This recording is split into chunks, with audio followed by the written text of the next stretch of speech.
नमस्कार। कथा कथन में आपका स्वागत है। आज सुनिए कथाकार मिथिलेश्वर जी की लिखी हुई कहानी सावित्री दीदी। मिथिलेश्वर हिंदी कथा साहित्य में एक अलग महत्व रखते हैं। प्रेमचंद और रेणु के बाद हिंदी कहानी से जिस गांव को निष्कासित कर दिया गया था, अपनी कहानियों में मिथिलेश्वर ने उसी की प्रतिष्ठा की है। प्रस्तुत है उनकी लिखी हुई कहानी सावित्री दीदी। सावित्री दीदी की मृत्यु का आज तीसरा दिन है। सब कुछ सहज हो गया है। नहीं लग रहा है जैसे घर के किसी सदस्य की मृत्यु हुई है। छोटी बहन दीप्ति ने सावित्री दीदी की जिम्मेदारियां संभाल ली हैं। भैया के चेहरे पर दुख की कोई रेखा नहीं। माँ और बाबूजी तो अंदर ही अंदर खुश लगने लगे हैं। मुझे ये सब कुछ अजीब लग रहा है। 21 सालों तक इस घर के साथ जुड़ी सावित्री दीदी का गुजरना इन्हें क्यों नहीं अखर रहा है। चाचा की मृत्यु मुझे अच्छी तरह याद है।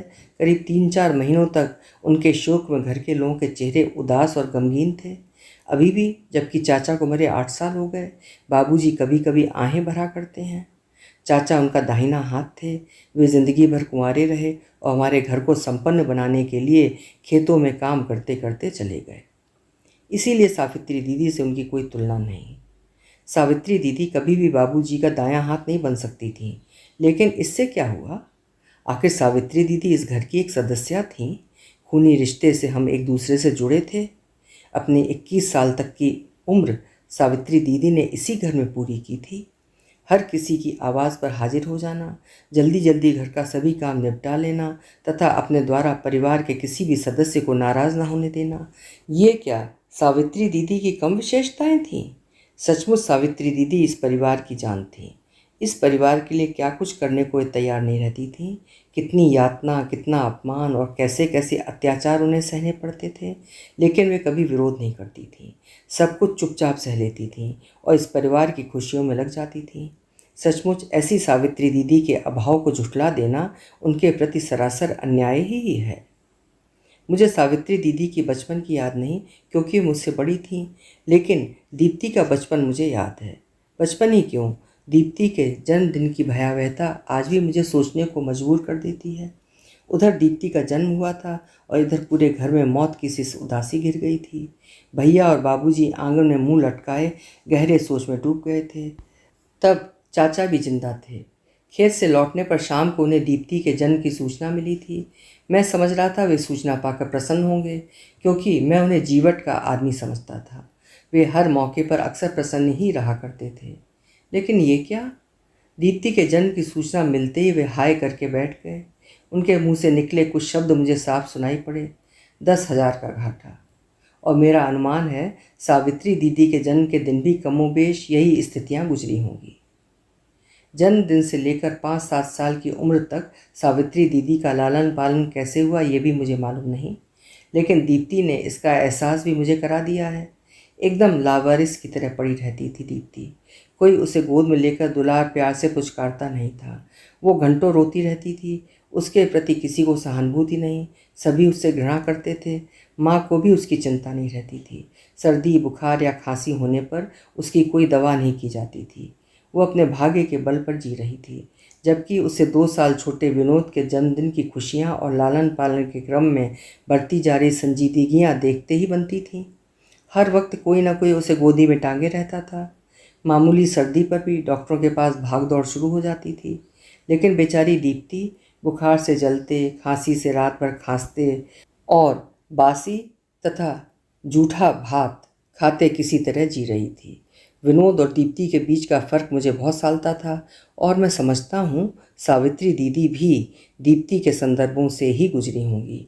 विनोद और दीप्ति के बीच जो फ़र्क था, वही फ़र्क मेरे और सावित्री दीदी के बीच भी होगा। जब सावित्री दीदी 10 साल की थीं, तब मैं 8 साल का था। मुझे उसी समय से सावित्री दीदी अच्छी तरह याद है, क्योंकि मैं अक्सर उन्हीं के साथ खेलता और सोता था। लेकिन उन दिनों सावित्री दीदी बहुत समझदार नहीं थीं। उन्हें अपने और मेरे बीच कोई बहुत बड़ा फ़र्क नहीं लगता था। बाबूजी जब कभी बाज़ार से मिठाई लेकर आते और मुझे अधिक दे देते, तो सावित्री दीदी तुनक पड़ती थी और माँ ऐसे मौके पर दीदी के प्रति झल्लाते और गालियाँ बकते हुए उनके और मेरे बीच के अंतराल को स्पष्ट कर देती थीं। मुझे माँ के गाली नुमा वाक्य आज भी याद हैं। वे बराबर एक जैसे ही वाक्यों का इस्तेमाल करती थीं, जैसे ये लड़का है, तू लड़की है। ये भीख मांग कर भी इसी घर में ले आएगा, पर तुझे पराए घर में जाना है। तेरी बाँह पहुँचा कोई पकड़ लेगा तो इस घर की इज्जत चली जाएगी, और ये तो दूसरे का बाँह पहुँचा पकड़ेगा। और अंत में माँ जिस वाक्य पर जोर देकर प्रयोग करती वो ये कि तू 10,000 लेगी और इसे 10,000 मिलेगा। उन दिनों माँ की बातों का अर्थ मैं नहीं समझता था। शायद शुरू शुरू में सावित्री दीदी को भी माँ की बातें अजूबी लगती थीं, लेकिन वे जल्दी सब कुछ समझ गई थीं। 12-13 लांघते लांघते तो उन्होंने अपने को मुझसे बिल्कुल काट लिया था। तब वे भूल कर भी मेरी बराबरी नहीं करती थीं। मेरे लिए महंगे कपड़े सिलाए जाते थे और उनके लिए सस्ते कमीज सलवार आते थे। मेरे लिए अलग से सब्जी बनती थी और वे अचार के साथ भी खा लेती थी। जाने क्यों आज मुझे सावित्री दीदी बहुत याद आ रही हैं। लगता है जब तक इस प्रश्न का उत्तर मुझे नहीं मिल जाएगा कि निर्दोष होते हुए भी सावित्री दीदी को इस तरह की यातना क्यों दी गई, तब तक सावित्री दीदी मुझे बुरी तरह याद आती रहेंगी और मैं घुटता रहूँगा। 14वां पूरते पूरते सावित्री दीदी को माँ ने घर की सारी जिम्मेदारियां थमा दी थीं। सुबह सवेरे उठकर आंगन और घर बुहारना, फिर रात के जूठे बर्तनों को एक जगह इकट्ठा करके मांजना, फिर चूल्हा जलाकर रसोई बनाना, और इस पर भी समय और स्वाद का पूरा ध्यान रखना, अन्यथा माँ की गालियाँ और तमाचे कभी भी बरस सकते थे। मैं सोचता हूँ माँ को सावित्री दीदी के प्रति तनिक भी स्नेह प्यार क्यों नहीं था। अपनी कोख से जन्मी सावित्री दीदी के प्रति वे इतना निर्मम कैसे हो गई थीं। कड़ाके की सर्दी में भी वे सावित्री दीदी के लिए कोई स्वेटर तथा चादर नहीं खरीदती थीं। उसी झीने पतले सलवार कमीज में दांत किटकिटाते हुए सावित्री दीदी पूरा जाड़ा गुजार देती थीं। फिर गर्मी के दिनों में भी वे कम दुख नहीं सहती थीं। हम सबों के लिए मच्छरदानी का इंतज़ाम हो जाता था, पर वे ऐसे ही सोती थीं। मुझे याद है रात भर सावित्री दीदी करवट बदलते और मच्छरों से काटने से शरीर खुजलाते हुए रात किसी तरह यूं ही बिता देती थीं, और बरसात में तो उनका माथा और पोशाक बराबर भीगी ही रहती थी। आंगन में इधर से उधर दौड़ दौड़ कर सब काम उन्हें करने पड़ते थे। वे अक्सर सर्दी और बुखार से पीड़ित हो जाती थीं, फिर भी उन्हें चैन नहीं। बीमारी की स्थिति में भी माँ उन्हें नहीं छोड़ती थी। मुझे भली भांति याद है सावित्री दीदी को मैंने आराम की स्थिति में खाट पर पड़े हुए कभी नहीं पाया था। माँ, बाबूजी और भैया सावित्री दीदी की बढ़ती हुई उम्र देखकर उन दिनों से छाती पीटना शुरू किए थे। हाय 10,000 कहाँ से आएगा। अपनी बिरादरी में इससे कम का लड़का कहीं मिलेगा नहीं। ये लड़कियां रसातल भेजने के लिए ही आई हैं। और फिर माँ सावित्री दीदी को सुना सुना कर दिन में हजारों बार रटती, 10,000 लेगी, 10,000 लेने के लिए ही आई है। इसे सॉरी में ही नमक चटाकर मार देना चाहिए था। अब हमें कंगाल बनाकर ही यहाँ से जाएगी। और सावित्री दीदी माथा झुकाए चुपचाप सुनती रहती। मैं सोचता हूँ क्या माँ सावित्री को बेरहमी से इसीलिए डांटती और खटाती थीं कि उनकी शादी में जो 10,000 खर्च होने वाले थे उसमें से कुछ भी वसूल कर सकें। लगभग 17 की उम्र आते आते सावित्री दीदी लंबी और भरी भरी लगने लगी थीं। उनके शरीर के उभार स्पष्ट परिलक्षित होने लगे थे। माँ ने उन्हें सलवार कमीज पहनने के लिए मना कर दिया था। वे साड़ी पहनने लगी थीं। उनके सलवार और कमीज दीप्ति को दे दिए गए थे, लेकिन सावित्री दीदी के लिए बाजार से नई साड़ी नहीं आती थी। माँ की फटी पुरानी साड़ी ही उन्हें मिलती थी। एक बार मैंने देखा सावित्री दीदी बाबूजी की फटी पुरानी मैली कुचली धोती के टुकड़ों को खींचकर सुखा रही हैं। बाद में मुझे पता चला कि सावित्री दीदी ने उन्हीं टुकड़ों को सीकर अपने लिए ब्रेजियर बना लिया है। सावित्री दीदी को घर के कामों से बहुत ही कम फुर्सत मिलती थी। इसी से वे गांव में बहुत कम ही निकल पाती थीं, लेकिन जब भी निकलती थीं दूर से पहचान में आ जाती थीं। वे काफ़ी लंबी, गोरी चिट्टी और खूब सुंदर थीं। उनके बाल भी खूब बड़े बड़े थे। कभी कभार नहा धोकर जब वो छत पर बाल सुखाने जाती थीं तो अद्भुत सुंदर लगती थीं। मुझे उन पर नाज हो आता था, लेकिन काश मैंने उनके लिए कुछ किया होता। मेरे गांव से बहुत करीब यानी 2 मील की दूरी पर शंकर भगवान का एक स्थान है, जहां साल में 2 बार मेला लगता है। सावित्री दीदी को मेला जाने का बहुत शौक था। वे मेला लगने के 3-4 महीना पहले से ही पैसा जुटाने लगती थीं। दालान पर बैलों को खिलाने के लिए पुआल काटे जाते थे। शाम को दालान बुहारते समय पुआल वाले स्थान पर सावित्री दीदी को कुछ धान मिल जाते थे, जो पुआल काटते समय झड़ गए होते थे। सावित्री दीदी उन्हें एक जगह इकट्ठा करती थीं। मेला के दिन तक उनके पास 1 या 2 किलो तक धान जमा हो जाते थे। एक बार सावित्री दीदी के साथ मैं मेला गया था। मुझे मिठाई खाने के लिए माँ ने 2 रुपए दिए थे और सावित्री दीदी को कुछ नहीं। माँ का कहना था कि मिठाई खाने से लड़कियाँ बिगड़ जाती हैं। सावित्री दीदी अपने इकट्ठे किए धान को ही छिपा कर ले गई थीं। मेले में सावित्री दीदी के धान बेचे गए थे। पूरे धान का वजन 1 किलो हुआ था, लेकिन दुकानदार ने आधे किलो धान को खखड़ी बताते हुए सिर्फ 5 आने पैसे ही सावित्री दीदी को दिए थे। उन पैसे में से 2 आने का 1 गज सस्ता सा रिबन तथा 1 आने की बाल में खोसने वाली पिनें सावित्री दीदी ने ली थी। बचे हुए 2 आने के उन्होंने बादाम खरीद लिए थे, लेकिन वो भी अपने लिए नहीं, विनोद और दीप्ति के लिए। मुझसे सहा नहीं गया था। मैंने 1 पाव जलेबी खरीद कर सावित्री दीदी को दी थी। वे खा नहीं रही थीं, डर रही थी कहीं माँ को पता चल गया तो। लेकिन जब मैंने कसम खाई कि मैं माँ से नहीं कहूँगा, तब उन्होंने डरते डरते जलेबी खाई थी। सावन और भादों के महीने सावित्री दीदी के लिए आंतरिक रूप से दुखदायी होते थे। लड़कियों के लिए अधिकांश तीज त्यौहार इसी महीने में होते हैं। खूब चटक रंग की मेहंदी हाथों में लगा लड़कियां पर्व भूखती हैं तथा झूला झूलती हैं। ये 2 महीने लड़कियां कजरी भी खूब गाती हैं। सावित्री दीदी का स्वर काफ़ी मीठा था। वे अच्छी कजरी गा लेती थीं, लेकिन माँ उन्हें फुर्सत ही नहीं देती थी।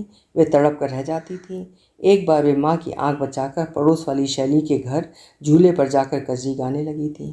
कजरी की धुन में उन्हें कुछ ख्याल ही नहीं रहा था। इधर चूल्हे पर रखी दाल जल गई थी। बस शैली के घर से लौटते ही माँ ने उनकी जमकर पिटाई की थी। काफ़ी दिनों तक उनकी पीठ पर जख्म के काले काले निशान बने रहे थे। परसों ही सावित्री दीदी की मृत्यु हुई और कल ही दीप्ति ने उनके बक्से को अपने लिए ले लिया। उनका बक्सा बहुत छोटा और पुराना था। माँ की शादी में मामा ने माँ को दिया था, ऐसा माँ कहती थी। काफ़ी दिनों तक माँ ने उस बक्से को अपने पास रखा। जब वो बहुत पुराना और टूटने फूटने को हो चला था तो माँ ने सावित्री दीदी को दे दिया था।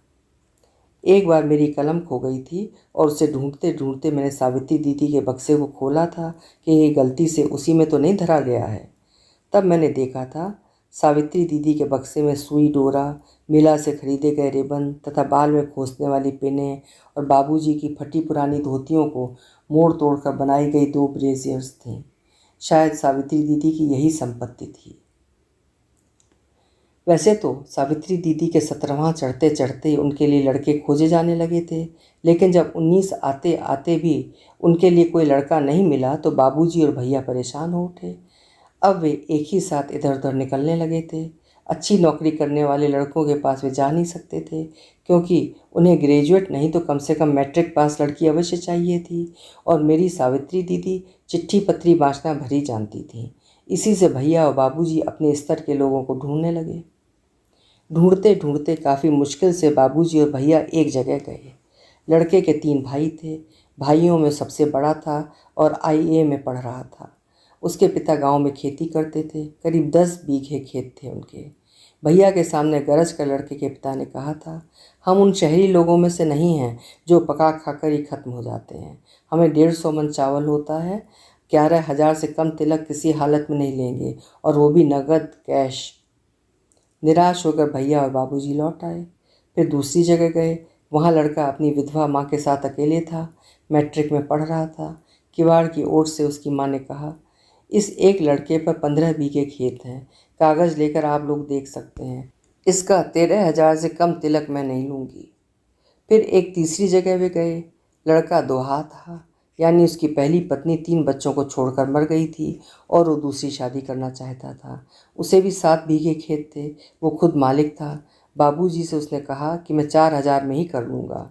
उसकी उम्र करीब 40 की थी, यानी बाबूजी से वो कुछ ही छोटा था।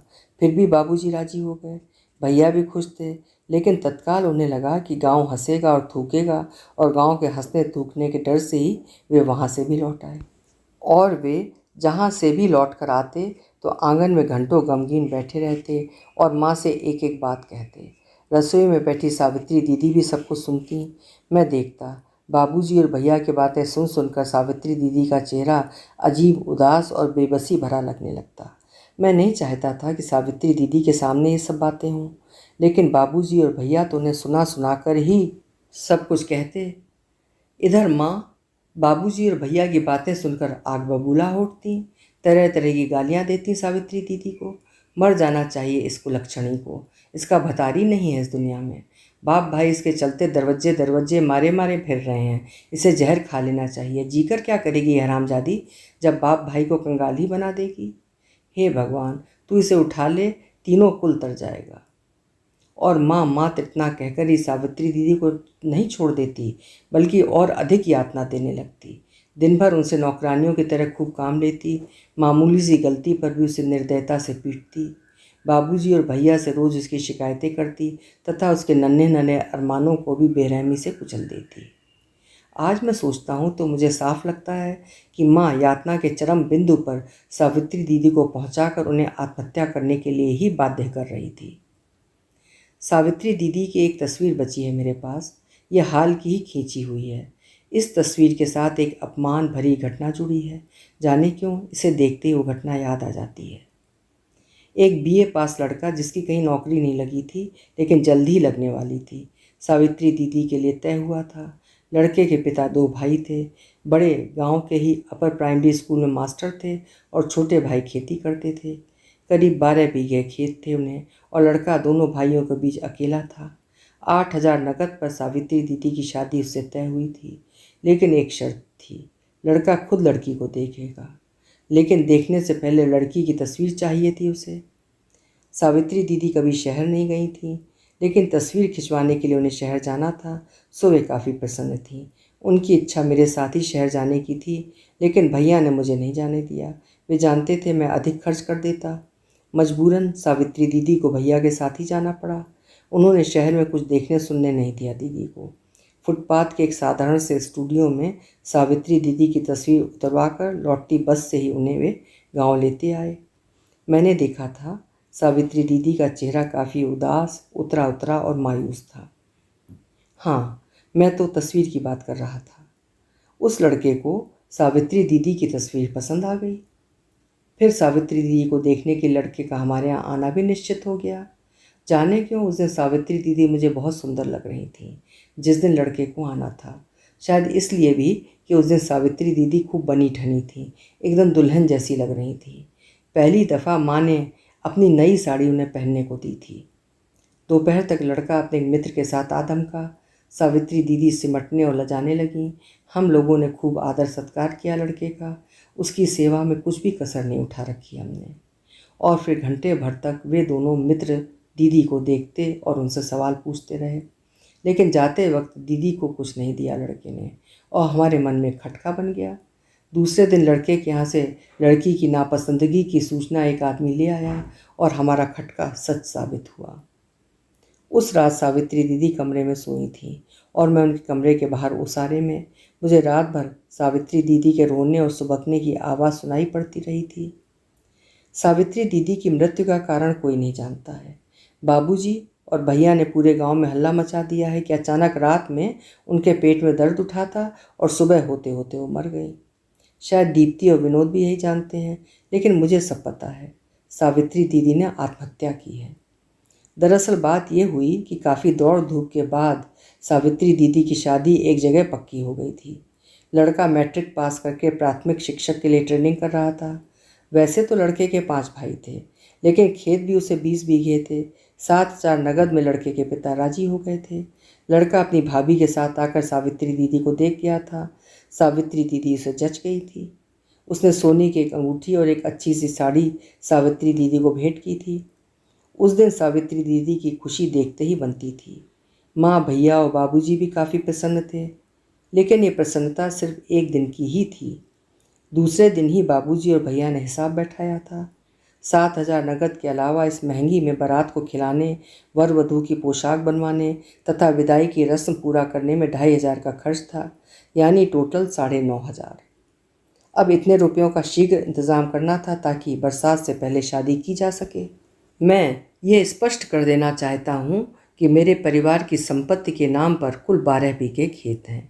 11 बीघा तो टांड ज़मीन है जिसमें सिर्फ धान की फसल ही हो पाती है, लेकिन पुलिया के पास वाली 1 बीघा ज़मीन बहुत बढ़िया और गांव की सबसे मशहूर ज़मीन है।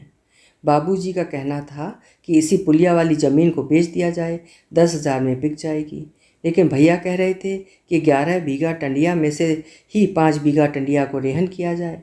रेहन का रेट हमारे यहाँ प्रति बीघे 2,000 रुपये है। पर बाबूजी को भैया की बात मंजूर नहीं थी। उनके अनुसार रेहन को कौन छुड़ाता, कोई बाहरी आमदनी है नहीं, इसी से वो पुलिया वाली ज़मीन को बेचने पर राजी हो गए। मुझे भी बाबूजी की ही बात पसंद आई, लेकिन भैया ने एकदम अड़ंगा डाल दिया बीच में। और माँ, वे तो पहले से और 1000 गुना अधिक यातना देने लगी सावित्री दीदी को। मुझे अच्छी तरह याद है, वे दिन मेरे घर के सबसे अधिक कलहपूर्ण दिन थे। भैया और बाबूजी में पुलिया और टंडिया वाली ज़मीन को लेकर खूब तोड़मोड़ होती, और इधर माँ आंगन में गुस्से से जलती भुनती, निरंतर कोई ना कोई भद्दी गाली सावित्री दीदी को देती रहती। कहाँ शादी के नाम पर सावित्री दीदी के मुखड़े पर खुशियाँ टपकनी चाहिए थी, लेकिन उनका मुखड़ा पीला, उदास और लटका हुआ लगता था, और हर रात उनके रोने और सुबकने की आवाज़ मेरे कानों में आती थी। एक दिन बाबूजी ने पुलिया वाली ज़मीन की बात भी एक आदमी से पक्की कर दी। भैया एकदम अपने उग्र रूप में आ गए। खाना पीना छोड़कर उपवास व्रत धारण कर लिया उन्होंने, और ये घोषणा भी की कि पुलिया वाली ज़मीन के हटते ही घर छोड़ दूंगा। पूरे घर में हाहाकार मच गया। ऐसी स्थिति में सावित्री दीदी अजीब लगने लगी, डरी, सहमी और भयभीत सी। किसी से भी आंखें मिलाने की शक्ति उनमें नहीं रह गई थी। शायद वे सब कुछ समझ रही थीं, एकदम सयानी जो हो गई थीं, जान रही थीं कि ये सब कुछ उन्हीं के चलते हो रहा है। और तीसरी सुबह बिस्तरे पर सावित्री दीदी नहीं, बल्कि उनकी लाश मिली थी। फटी फटी आंखें और नीले पड़े उनके शरीर को देर तक देखने की शक्ति नहीं रह गई थी मुझ में। दौड़ते हुए मैं भैया के कमरे में दिराखे के पास जा पहुंचा था।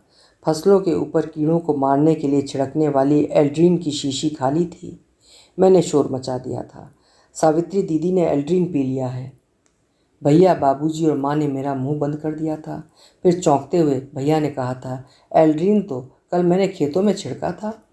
हाँ, कल मैंने इसे एल्ड्रीन ले जाते हुए देखा था। बाबूजी ने भी भैया की बात का समर्थन किया, लेकिन मैं जानता हूँ भैया ने खेतों में एल्ड्रीन नहीं छिड़का था। वे तो कल दिन भर दालान में पड़े रहे थे। और बाबूजी, वे तो बाजार गए थे, सुबह को गए, शाम को लौटे थे। फिर उन्होंने देखा कैसे? खैर, सावित्री दीदी अब नहीं रहीं, अब वे लौट कर आएंगी भी नहीं। लेकिन अब मुझे चुप नहीं रहना चाहिए, अब कुछ करना चाहिए, क्योंकि सावित्री दीदी के संदर्भों से गुजरने के लिए मेरी छोटी बहन दीप्ति अभी बाकी है। अभी आप सुन रहे थे मिथिलेश्वर जी की लिखी हुई एक बेहद मार्मिक कहानी, सावित्री दीदी। औसत ग्रामीण खेतिहर परिवारों में लड़कियों की, पुत्रियों की क्या स्थिति थी, मिथिलेश्वर जी ने बहुत सही और सटीक वर्णन किया है। आशा है कहानी आपको ज़रूर पसंद आई होगी। पसंद आई हो तो लाइक और शेयर करिएगा, और कल फिर चैनल भी सब्सक्राइब, साहित्य की श्रेष्ठ कहानियों के साथ। नमस्कार।